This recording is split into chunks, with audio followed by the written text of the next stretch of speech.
Hello everyone, today we're going to be doing a one-year review of the Ring Alarm Security System, right after the intro.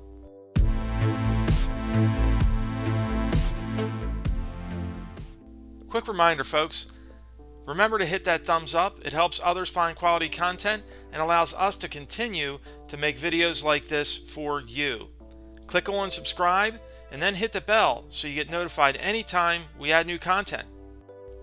Okay folks, so I've had the Ring Alarm second generation for about 1 year now, and I've been very happy with both the product and the service. In this video, we're going to take a look at the hardware and then also the functions and features offered from within the Ring app. First, we're going to take a look at the base station, which connects to the internet via Ethernet or Wi-Fi. It uses Z-Wave to connect to sensors and other compatible devices. The system also has a battery backup to keep it running if the electricity goes out. It can either sit flat on a surface or be mounted to a wall. And on the back of the unit, we can see that it has an Ethernet port and USB-A connectivity. Next, we have the keypad, which mounts to the wall. The keypad is rechargeable, and I've only had to charge it once in the year that we've had the system. The keypad has a speaker, and it is backlit. On the rear, we can see it has a micro USB port for charging. One other nice thing is when you're in entry delay mode, it'll display a red line which will reduce its size as the remaining time runs down.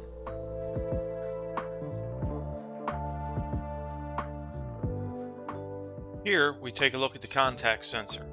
These sensors work very well, and I've had them on windows, doors, and sliding doors. They consist of a sensor and a magnet. In order for them to work properly, you do need to position the sensor and the magnet within 1 inch of each other. The batteries last for a long time, as I still have a full battery showing in the Ring app, even on my most frequently used entry door.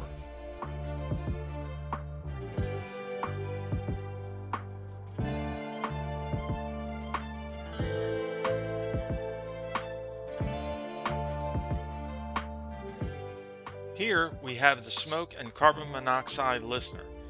If my hardwired smoke/CO sensor activates, the listener will pick up that alarm and notify Ring.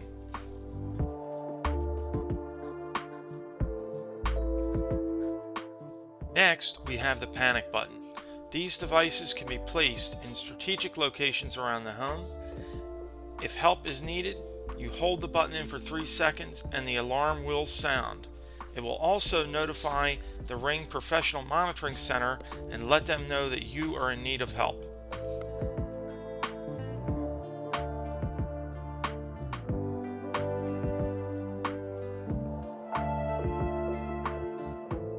This is the Ring motion sensor. I will show you the settings when we look at the Ring app later on in this video. The motion sensor is of course used to detect motion around the home and provides an additional layer of defense against intruders. The motion sensor will also log motion in the Ring app when the system is disarmed, which can also be useful. And here is the freeze flood sensor. This device will detect freezing conditions and the presence of water. Freezing could cause water pipes to burst, and if there is a flood, this sensor will activate using the 2 sets of sensors on the bottom. I have one of these in the basement utility room and plan to place them under each sink as well. If there is a water leak, you will know and hopefully be able to stop it before it causes major damage.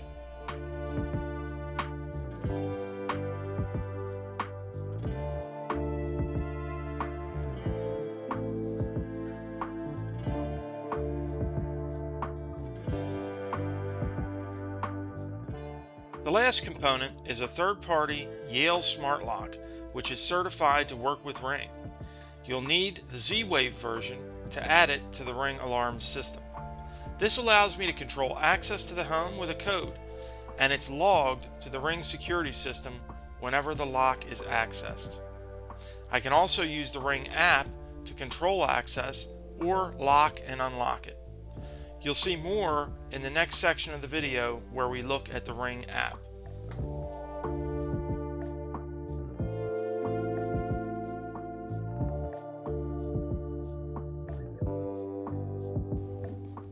Hey everyone, so we're going to open our Ring app.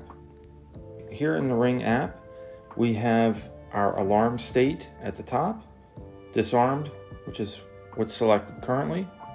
We can arm it home or we can arm it away. The difference being, if you arm it home, there is no entry delay. So if somebody triggers one of the sensors or opens a door, for example, it's going to set the alarm off immediately, and the professional monitoring will be immediately notified. Now down in my shortcuts, you can see that I have some other things here. We have the MyQ garage door opener, which is linked to our Ring account. Then we have also a Yale security lock, which is linked up to our Ring account as well. We have our history section, which we'll get to in a minute, and we have our alarm, and then we have some other options here for things like smart lighting and professional monitoring. Now, if I go into my alarm for a moment, I'm just going to quickly go through some of the different options we have here.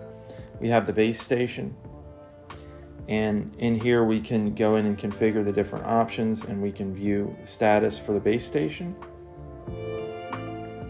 This is the version 2 base station. Then we have the keypad as well, and we can set some options in here, and we can view information such as the battery level. We can also view the event history. You'll find that we can do that for each one of the devices that's associated with our Ring alarm system. We can see our lock is also listed in here, and we can manage that, as well as view the battery level. We have a couple of different devices associated with our alarm system, so I'm just going to go through those quickly. We have a panic button. What this is going to do is, if this panic button is pressed and held down, it's going to notify the professional monitoring and sound the alarm. The panic button is a useful thing to have. You can have multiple if you want, but it's something, if there's an emergency, someone can run to that panic button, hold it in, and it's going to immediately set off the alarm. Now, something that came with our kit is the Z-Wave extender. If you have a larger home and some of the sensors are not communicating with your Ring alarm base, you can use the extender to extend the Z-Wave coverage to reach those sensors. Now, we have a ton of sensors here for our windows and doors. These are all contact sensors.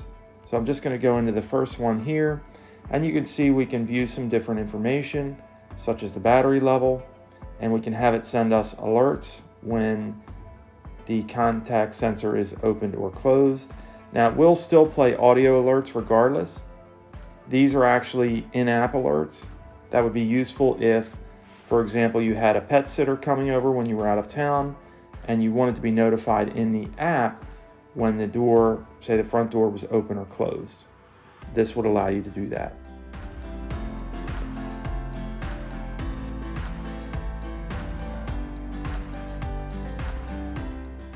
Now, for our smoke and CO alarm, we actually just have a listener here.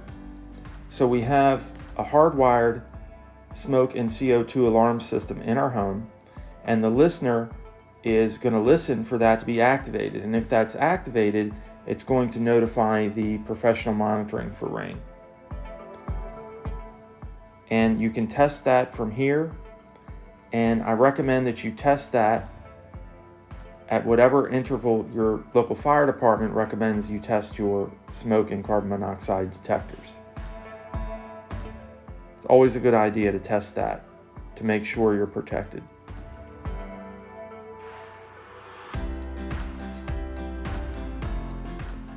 Next, we have a motion sensor, and the motion sensor is going to detect motion.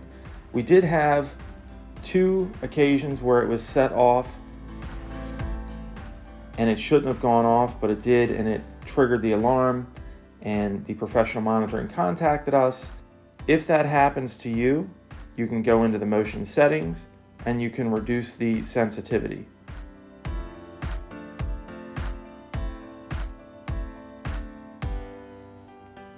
Now the last thing that we have is a flood freeze sensor. This is going to be really useful in any areas where you have water supply lines or drains. This is going to notify you of two things. It's going to notify you if there are freezing conditions, and freezing conditions will cause the water to expand and could burst your pipes. So it's good to know for that. The other thing it will do is notify you if there's presence of water. So if you have a leak or a ruptured pipe, it will notify you and the professional monitoring that there's a problem and where the problem is, so that you can go right to it and prevent further damage. So a very useful sensor to have. I recommend everybody have at least one, preferably one for every area where you have water supply and drains.